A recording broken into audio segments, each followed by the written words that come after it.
Yeni bir videodan herkese merhaba. Friedrich Nietzsche'nin "Tanrı öldü" söylemi modern felsefenin en çarpıcı ve en çok tartışılan ifadelerinden biri olarak yalnızca düşünce ve felsefe tarihine değil, günümüz insanının anlam ve değer arayışına da ışık tutmaya devam etmektedir. Bu video boyunca Nietzsche'nin bu güçlü söyleminin ardındaki felsefi derinliği keşfedecek ve onun modern dini düşünce üzerindeki etkilerini günümüz dünyasındaki yankılarını da beraber incelemeye çalışacağız. Nietzsche'nin geleneksel değerlerin çöküşü ve bireylerin kendi anlamlarını yaratma zorunluluğuna dair yaptığı bu çarpıcı analiz bugün hala bireyler ve toplumlar için hayati bir rehber niteliği taşımaktadır. Ayrıca bu video vesilesiyle önemli bir hatırlatmayı da yapmak istiyorum. Bu YouTube kanalında yayınladığım içeriklerden ve bugüne kadar yazmış olduğum ve yayınlamış olduğum 13 kitabın gelirlerinden elde edilen tüm kazançlarla çocukların ve gençlerin eğitimine destek sağlamak amacıyla kullanılacaktır. Aynı zamanda ben ve ailem yarattığımız bu tip farklı projelerle şimdiden 2 tane genç hanımefendiye burs sağlıyoruz. Bunu da merhum annem Remziye Angüler adına yapıyoruz. Sizler de bu kanalı destekleyerek böyle derinlikli konular hakkında çalışan bir toplum yaratabilir ve bu gençlerin eğitimlerine katkı sağlayabilirsiniz. Dilerseniz Nietzsche'ye şimdi geri dönelim.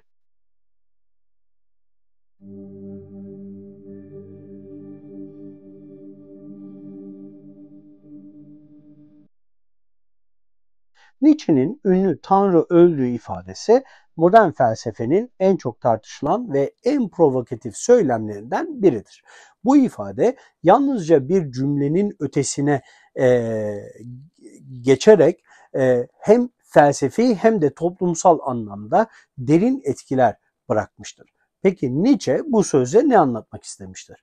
Tanrı'nın ölümü derken sadece bir inanç sisteminin çöküşü mü?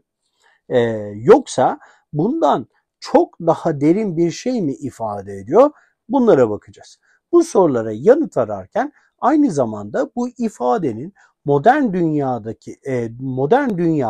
dünyada dini düşünceye nasıl yansıdığını ve nasıl anlam kazandığını, ne çeşit bir anlam kazandığını birlikte inceleyeceğiz.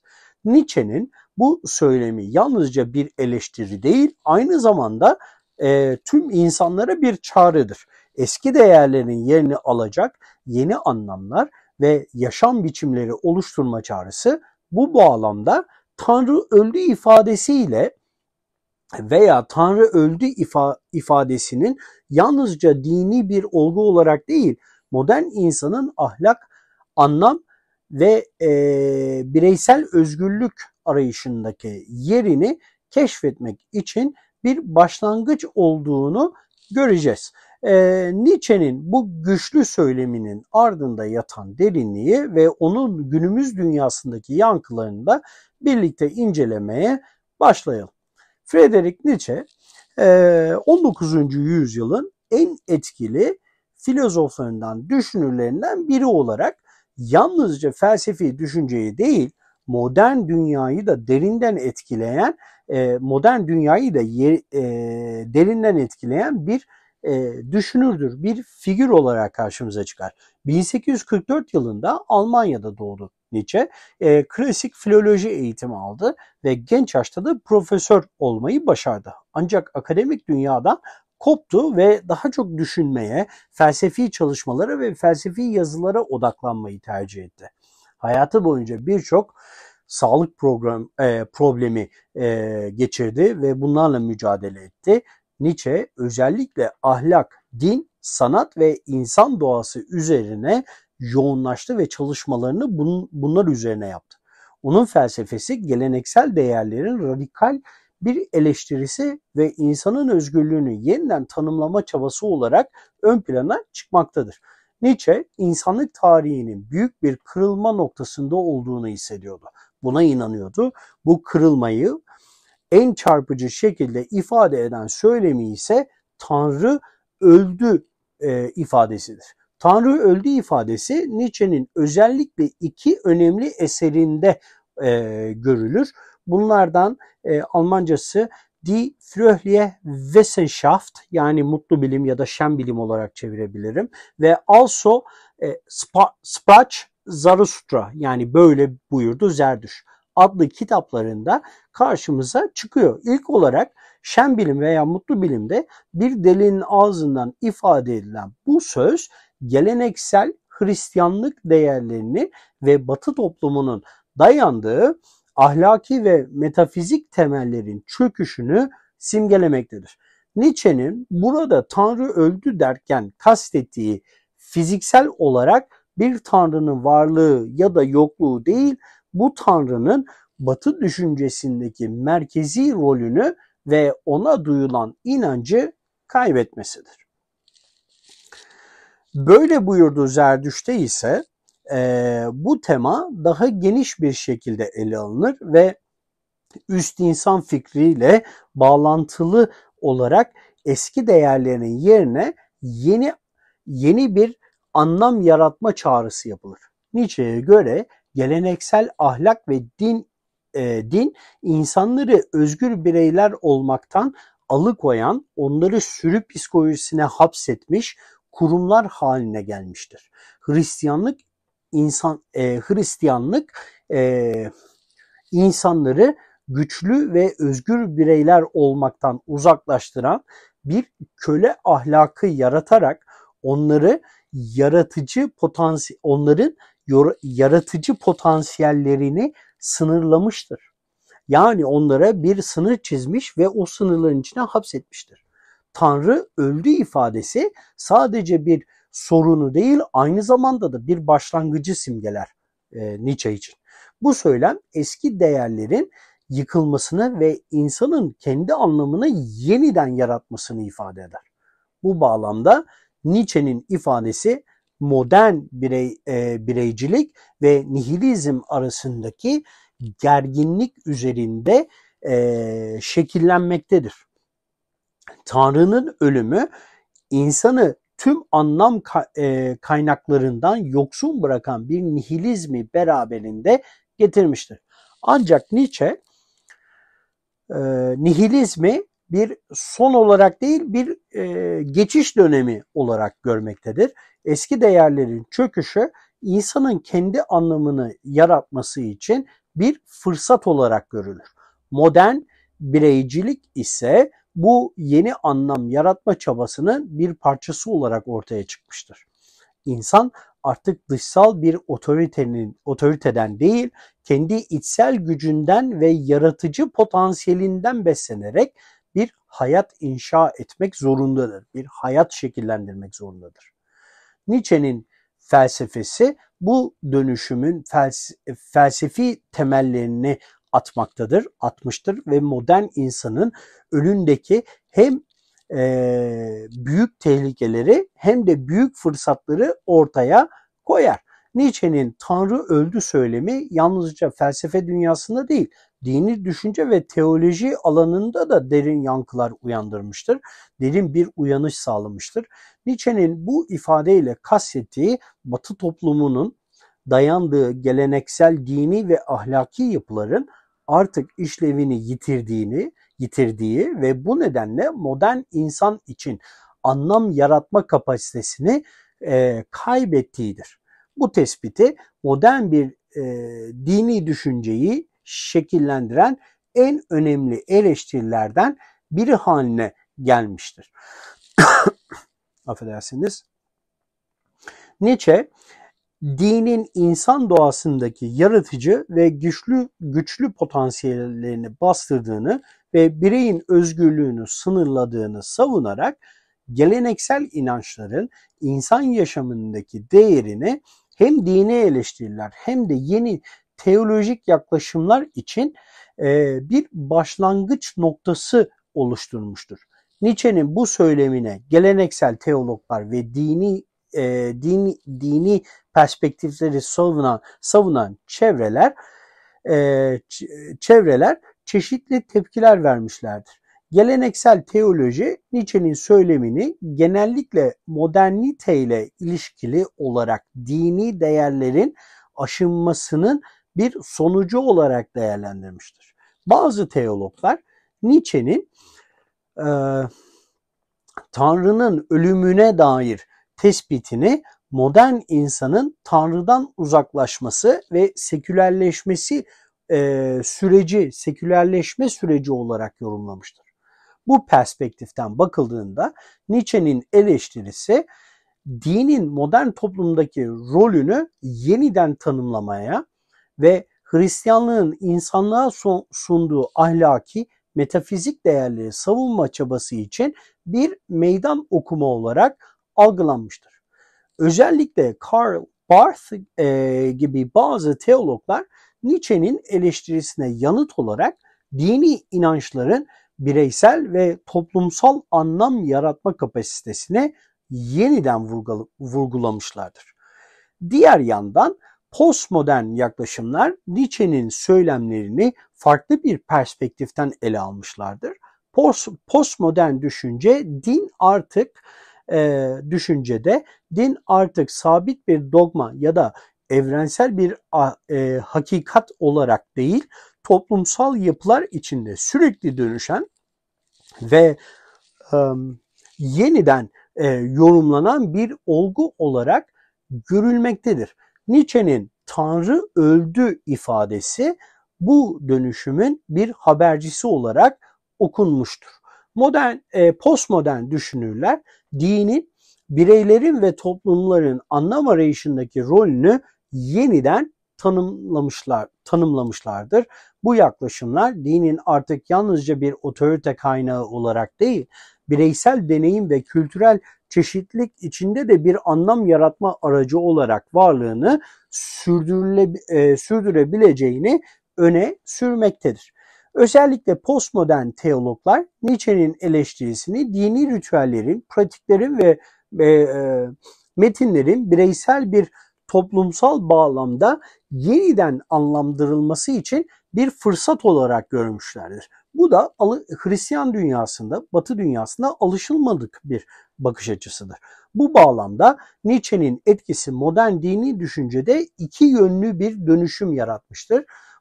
Bir yandan geleneksel dini otoriteler onun söylemlerine direnerek dini inançların önemini savunurken, diğer yandan postmodern yaklaşımlar Nietzsche'nin eleştirisini bir araç olarak kullanarak dinin modern dünyadaki işlevlerini yeniden yapılandırmıştır. Yani dinde bir reforma sebep olmuştur aslında. Sonuç olarak Nietzsche'nin "Tanrı öldü" söylemi modern dini düşünceyi eleştirel bir sorgulamaya zorlamış ve dini yalnızca dogmatik bir sistem olarak değil, bireyin ve toplumun anlam arayışındaki dinamik bir unsur olarak yeniden tanımlamaya katkıda bulunmuştur.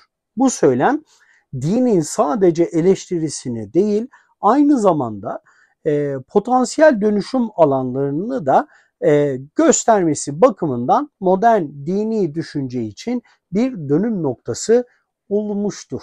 Nietzsche'nin "Tanrı öldü" söylemi sekülerleşme kavramıyla doğrudan bağlantılıdır ve modern toplumlarda dinin dönüşümünü anlamak için önemli bir çerçeve sunar bizlere.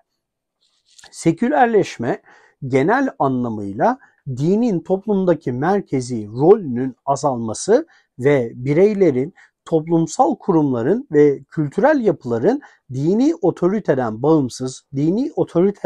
bağımsız bir hale gelmesi süreci olarak tanımlanır.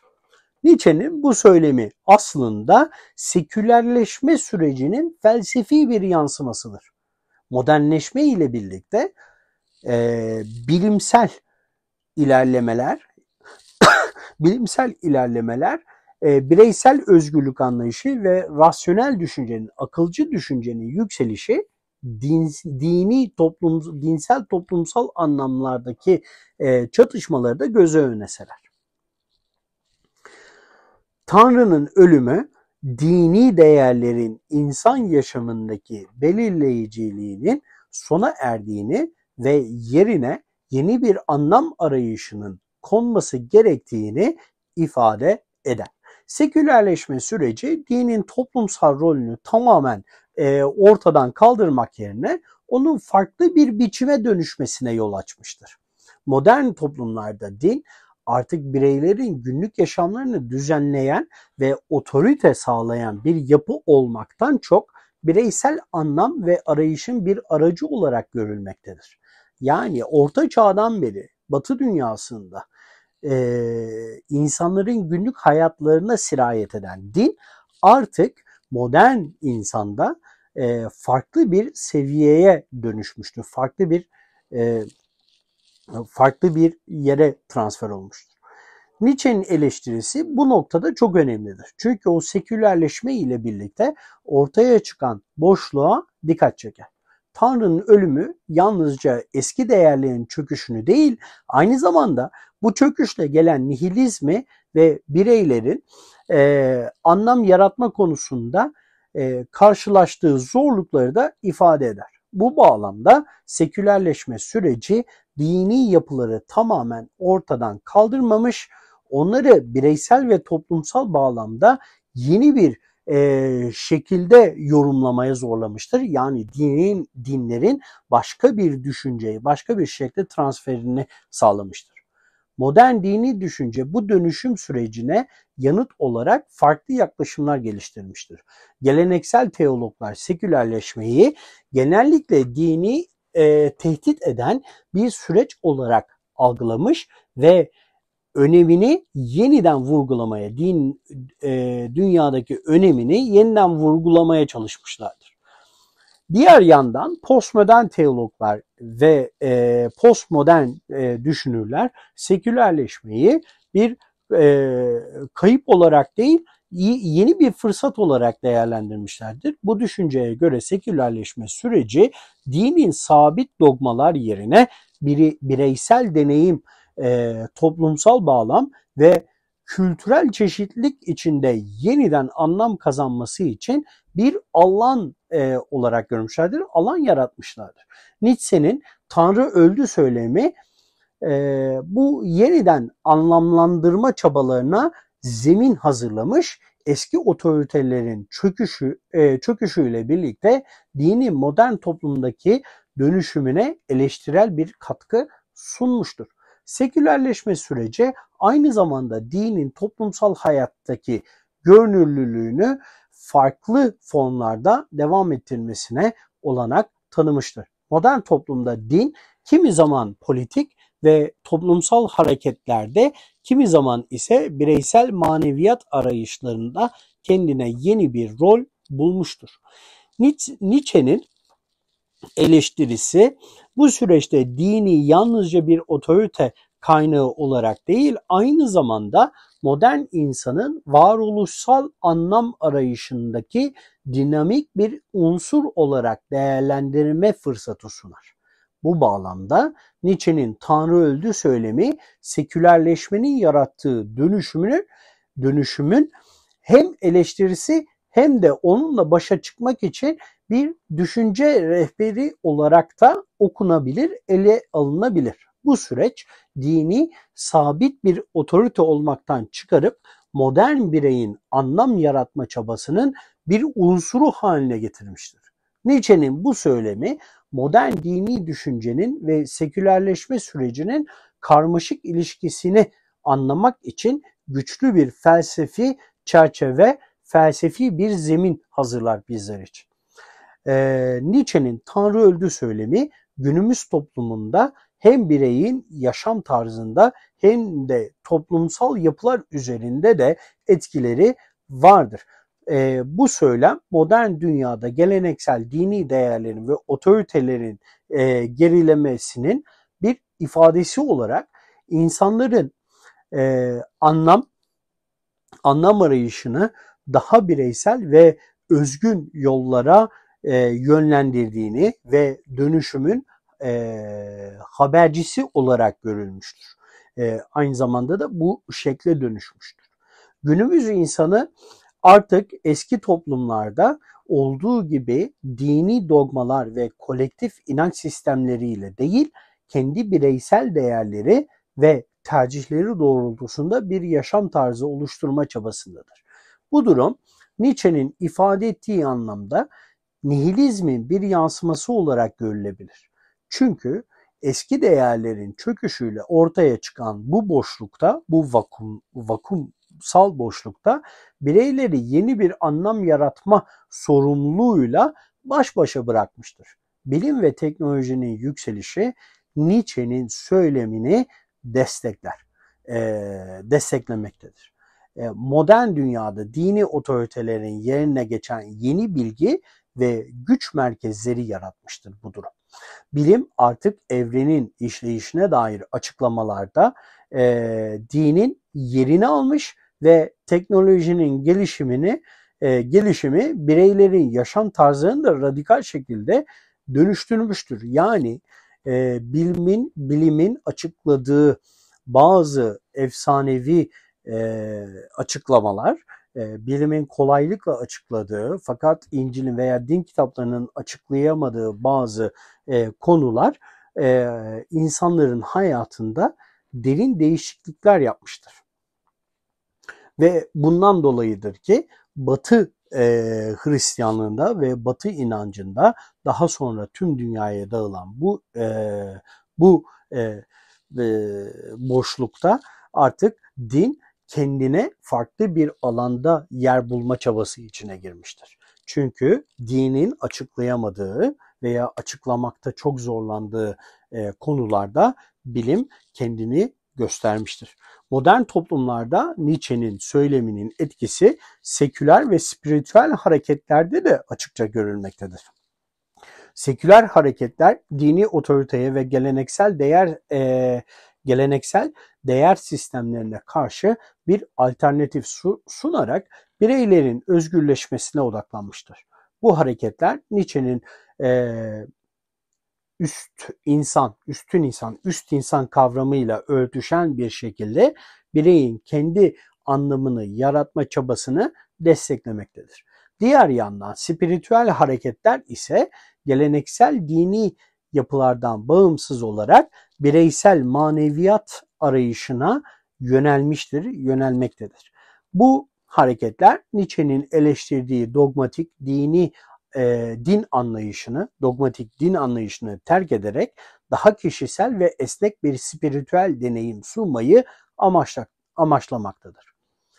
Günümüz toplumunda ayrıca Nietzsche'nin bu söyleminin popüler kültürde de entelektüel tartışmalarda da sıkça referans alındığını görmekteyiz. Sanat, edebiyat, sinema gibi alanlarda Nietzsche'nin Tanrı öldü söylemi insanın toplumsal anlam arayışını ve modern toplumun değer krizini ele almak için bir araç olarak kullanılmaktadır. Bu durum Nietzsche'nin düşüncelerinin güncelliğini koruduğunu ve modern bireyin yaşadığı çelişkileri anlamak için hala önemli bir rehber olduğunu göstermektedir.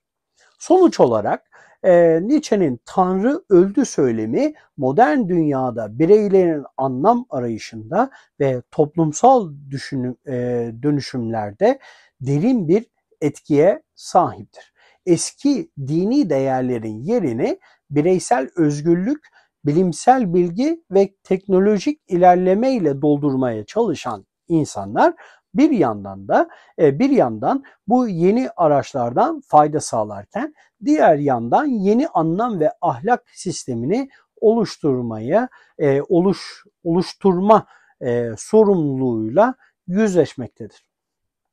Nietzsche'nin bu söylemi modern insanın anlam krizine ışık tutmaya devam eden güçlü bir düşünsel miras olarak varlığını sürdürmektedir. Yine Nietzsche'nin Tanrı öldü söylemi modern dünyada hala büyük bir güncelliğe sahiptir. Hala da çok provokatif ve üzerine çok tartışılan bir konudur. Bu söylem hem bireyler hem de toplumlar için derin bir anlam taşımaktadır. bu ifade yalnızca dini bir eleştiri olarak değil, aynı zamanda insanın anlam, ahlak ve özgürlük arayışındaki çabalarını şekillendiren bir düşünce olarak karşımıza çıkar. Nietzsche'nin felsefesi eski değerlerin çöküşüyle ortaya çıkan boşluğu doldurma sorumluluğu bireylerin bu sorumluluğu bireylerin omuzlarına yüklemektedir ve bunu da bizlere hatırlatır. Bugün bu sorumluluk bireysel özgürlüklerin arttığı ancak aynı zamanda belirsizliklerin de çoğaldığı bir dünyada çok daha fazla önem taşımaktadır. Yine bu söylem insanın kendi hayatının anlamını yaratma, ahlaki çerçevesini oluşturma ve bu süreçte bilim, teknoloji ve bireysel deneyimlerden yararlanma veya bilimsel deneyimlerden yararlanma zorunluluğunu da ortaya koyar. Ancak bu özgürlük aynı zamanda büyük bir yük getirmektedir insana. Çünkü anlam yaratma sorumluluğu artık kolektif bir yapıdan değil, bireyin kendisinden gelmektedir. Bu durum Nietzsche'nin işaret ettiği nihilizmin de bir temel bir kaynağıdır. Eğer eski değerler artık insan yaşamını anlamlandıramıyorsa yeni değerler nasıl oluşturulacak? Ve bu süreçte bireyler ve toplumlar nasıl bir denge kuracaklardır? Nietzsche'nin bu söylemi yalnızca bir eleştiri değil, aynı zamanda da davet olduğunu zaten videonun girişinde de paylaşmıştım. Eski değerlerin yerine geçecek, bireyleri güçlendirecek ve toplumlara yeni bir yön verecek anlam sistemleri yaratmaya yönelik bir çağrıdır. Bu nedenle insanları bu düşünce üzerine düşünmeye ve tartışmaya devam etmek önemlidir. Nietzsche'nin bu söylemlerinin bireysel ve toplumsal yaşamımızda ne anlama geldiğini yeniden değerlendirmek ve onun işaret ettiği dönüşüm sürecinin kendi yaşamlarımızdaki yansımalarını keşfetmek hepimiz için çok önemli bir adım olabilir. Yine bu bağlamda Nietzsche'nin Tanrı öldü ifadesinin yalnızca tarihsel bir felsefi argüman değil, günümüz dünyasının dinamiklerini de anlamak için çok güçlü bir düşünsel araç olduğunu da hatırlamamız gerekir. İnsanların bu düşüncelerin kendi hayatlarındaki yansımalarını, bireysel anlam arayışlarını ve modern toplumda karşılaştıkları zorlukları da paylaşmalarını istemek bu tartışmayı daha zengin ve daha anlamlı hale getirebilir. Nietzsche'nin bu güçlü söylemlerini birlikte tartışarak bireysel ve toplumsal dönüşümler için yeni yollar keşfedebiliriz. Nietzsche'nin Tanrı öldü söylemi yalnızca bir dönemin değerlerini eleştiren bir ifade değil, aynı zamanda bireylerin ve toplumların anlam arayışındaki zorluklara dair derin bir analizdir. Bu videoda bu güçlü söylemin ardındaki felsefeyi, dini düşünceye etkilerini ve modern dünyadaki yankılarını birlikte inceledik. Nietzsche'nin bu ifadesinin hem düşündürücü hem de insanı harekete geçiren bir çağrı niteliği taşımaktadır.